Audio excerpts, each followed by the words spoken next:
eu, antes de eu morrer. Qual que é o lance?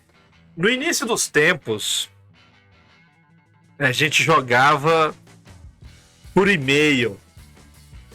Jesus lembra dessa época. Fez um dos melhores personagens que eu já vi, que era a Naticana.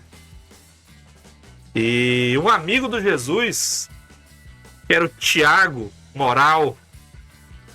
Jesus lembra dele. Mais uma vez, parabéns pelos apelidos dos amigos de vocês. Era nome, todos cara. tranquilamente poderiam ser traficantes. Era nome, Não, Thiago Moral. O sobrenome dele era Moral? Era... Desculpa, mas Thiago Moral não parece tipo assim, o Marcelo Radical. Pois é, cara, mas eu achava também que era apelido, velho. Pra ser Ainda mais vergonha. quando a gente era moleque, a gente tinha uma brincadeira horrorosa, que era o Moral. Você dava um tapa na cara da pessoa pra provar que você tinha moral sobre ela. Pois Ela é. não podia fazer nada, e eu só sofri essa brincadeira, eu nunca pude dar E o você não podia fazer isso, porque o cara era moral o tempo inteiro. O Thiago fez biologia comigo. E o Thiago apareceu esses dias. Achei que era um apelido de traficante. E o Thiago apareceu esses dias, Jesus, mandando mensagem. Aí, tá, como é que tá? Eu achei legal falar com ele. E ele jogou uma história por e-mail, que foi nessa história que eu vou basear esse plot aqui. Qual é a história? O personagem, ou um dos personagens do grupo, ele, em uma situação de aventura mesmo, de exploração e tudo mais, ele vai encontrar uma caixa. Essa caixa, ela vai estar trancada e ela vai estar nos braços de um cadáver recém-morto. E automaticamente o personagem que encontrar a caixa vai ver que essa caixa tem alto valor. Tem alto... Como é que fala? Tem alguma coisa muito valiosa ali dentro. Não é só o valor financeiro, é algo que lhe trará poder, é algo que lhe trará riqueza. A caixa, dentro dessa caixa vai ter alguma coisa para ele que ele vai querer muito. Só que quando ele pega essa caixa, o próprio morto vai tentar ficar com ela. Não precisa lutar, ele vai reagir. E a partir de então, o personagem vai começar a tentar abrir a caixa. Só que ele não vai conseguir abrir essa caixa por nenhum método que ele tentar. Nem mágica, nem força, nada. E aí vem o grande pulo. Número 1.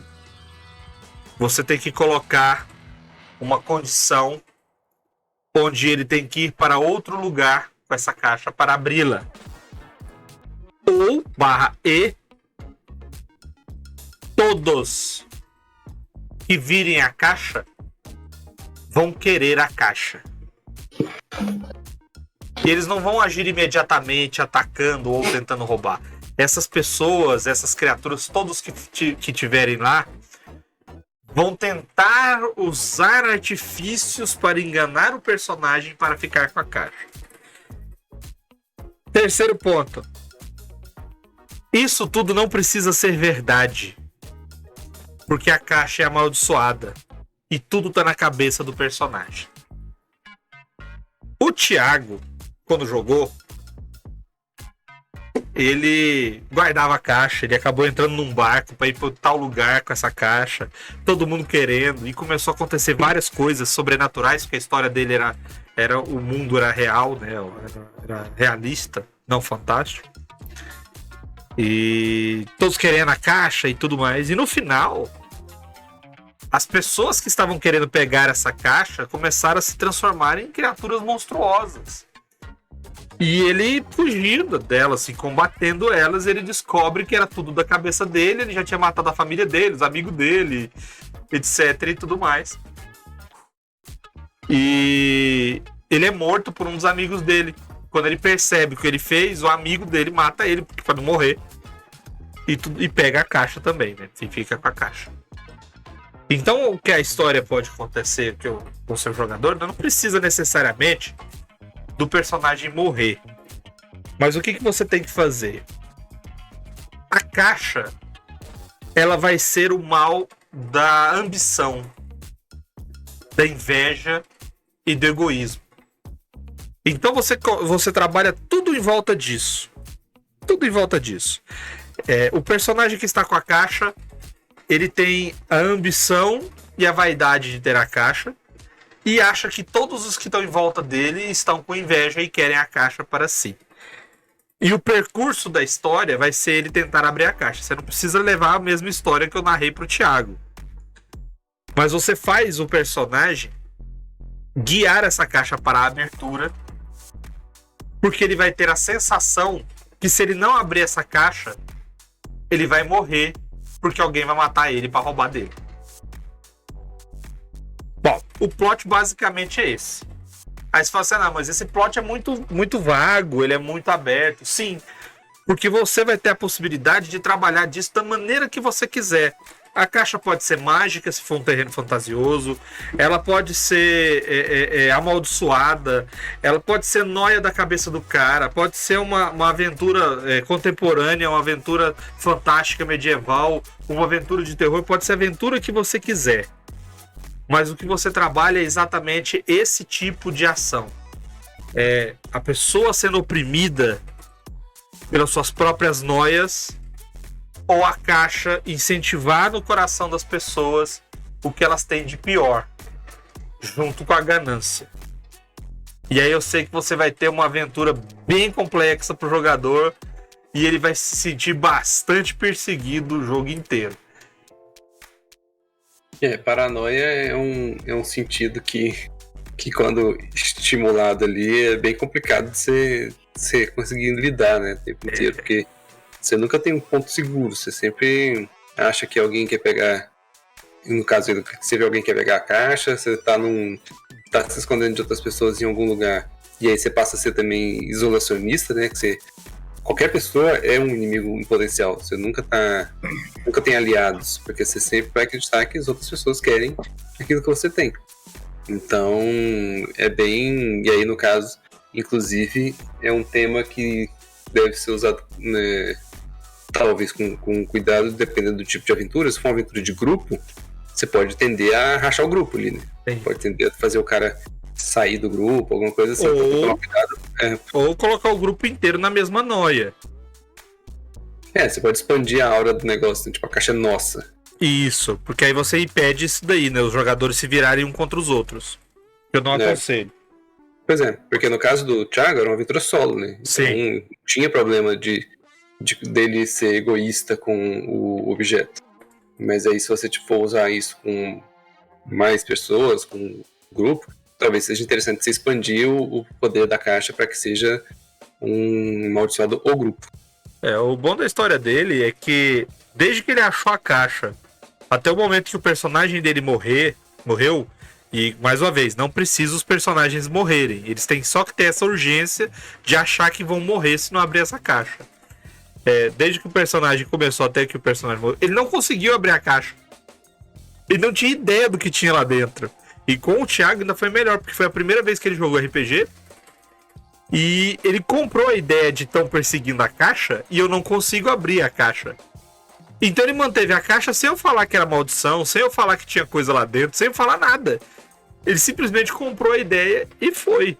E quando ele começou a enlouquecer, ele achou que era alguma coisa amaldiçoada envolvendo a caixa. E não que era loucura. E o bom do jogo dele é que quando o jogo dele terminou e o personagem dele morreu percebendo que estava louco, que já tinha matado os conhecidos tudo. Eu fiz um epílogo, né?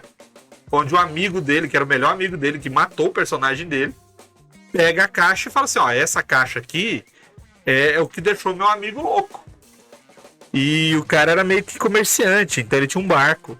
Aí eu falo, né, que o cara levou a caixa pro barco com a intenção de jogar ela em alto mar, para que ela nunca mais provocasse problemas para ninguém. Só que o barco dele nunca mais foi visto e nunca aportou em lugar nenhum. Aí ficava aquele negócio assim de olha essa aura dessa caixa. E foi um troço bem poético. Eu nem sei se eu tenho essa história escrita, porque como foi por e-mail, né? Mas eu acho que eu perdi, porque o Yahoo Grupos coisou, né? Foi pro Vasco, e aí... Foi de base. Foi de base.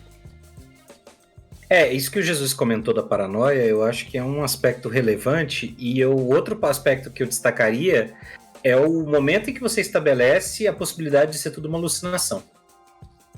Isso abre um cenário em que as coisas acontecem e não acontecem. Isso expande a paranoia e isso abre um nível de insegurança no jogador em que ele vai ter. Eu, pessoalmente, como jogador, teria dificuldade de saber como interpretar, né? Tipo, eu interpreto presumindo que é tudo verdade, e aí no momento em que eu percebo que algo não é verdade, que algo é alucinação, e aí você entra num componente sobrenatural que às vezes, aquilo que parece alucinação é verdade, e o que parecia verdade é alucinação. E isso joga a pessoa naquele cenário que a gente discutiu uma vez, que eu comentei contigo do Fazenda Esmeralda. Que a sensação que eu tenho é de que é inevitável que em determinado momento o jogador decida que o personagem está numa situação que tanto faz. Você abraça um niilismo do tipo, beleza. Se eu não tenho nenhuma garantia de que qualquer coisa é real, tudo que eu fizer é irrelevante. Eu tô fazendo dentro do cenário eu tô fazendo no mundo dos sonhos, eu tô fazendo no mundo real, e aí você vai embora. E a partir desse momento o seu personagem perde qualquer tipo de amarra do ponto de vista de comportamento. O grande tchan da história dele é que a história dele foi uma crescente na aventura. Ele falou assim, o sonho do meu personagem, o que o meu personagem queria ser quando era criança, ele queria ser pirata. Era o sonho da vida dele. Só que ele não conseguiu ser pirata. Mas ele conseguiu ser bandidinho.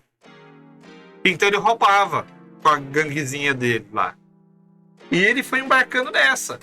E aí, por conta dos roubos que ele fazia, ele começava a se deslocar continuamente. Ele gostava de uma menina, ele vivia num certo local, mas tinha que ficar fugindo, porque estavam caçando ele. Por quê? Por causa das coisas que ele roubava. E aí, quando ele achou a caixa, ele começou a fugir. Por quê? Porque estão querendo pegar a caixa. O dono da caixa tá vindo atrás de mim. Então ele acaba entrando num barco e começando a fazer as viagens de aventura dele. E aí, durante essa aventura, ele vai vendo essas coisas cada vez mais fantásticas e fantasiosas. E ele entrando num ponto até o fato de aparecer monstro pra ele, sombras que se movem, pessoas que se transformam. E aí, quando ele começa a ver pessoas se transformando, é que ele começa a perceber que a coisa tá tão assim, ele tá entrando numa despirocada tão grande, que ele fala assim, caraca, o jogador fala assim, caraca, eu queria estar lá em casa agora. E eu aproveitei esse momento e falei assim, não, você tá sentado na mesa, a sua esposa tá colocando um prato de comida pra você. Ele, como assim? Eu falo, fulana. Tá, fulana, seu amigo não sei quem, não sei o que lá, e pá, vocês estão pra almoçar. Ele, como assim estão pra almoçar? Porque ele já tava lá no quebra-pau, lá na história dele lá. Ele tava naquela, uma missão, eu coloquei ele numa missão que existiu de verdade, que é do Scott não sei o que. Foi aquela missão que foi pra achar o Polo Sul, e eles erraram acho que por 1000 quilômetros, troço assim. Em 1899, eu acho.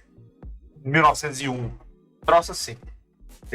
E tudo acontece lá no gelo. Só que quando ele vê, ele tá na casa dele e tal, e todo mundo falando assim, cara, o que foi que você tá me olhando esquisito? Ele, não, nada não. Aí ele começa a ver todo mundo se transformando em monstro de novo. E um desses monstros tentando abrir a caixa, ele pega a treta lá e sai picotando todo mundo. E aí é quando acontece a tragédia. E aí que ele saca que ele tava louco. A história dele inteirinha, ele não viveu de verdade. Eu só narrei pra ele a loucura. Então, nos 2 anos de história dele, ele viveu normalmente. Mas os 2 anos de história dele, de aventura, era a loucura dele. Culminou no final trágico e o cara pegando a caixa pra jogar fora e tudo mais. Então, assim, eu acho legal, mas seus jogadores têm que estar preparados, porque não é fácil você trabalhar com paranoia e não é fácil você trabalhar com essa... Se você for usar... tudo o sonho do cachorro, o Otávio falando. E não é fácil você trabalhar com...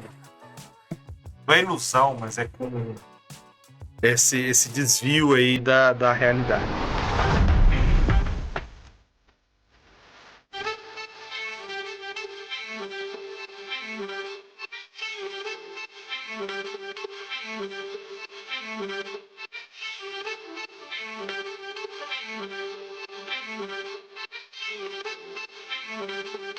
Tchau.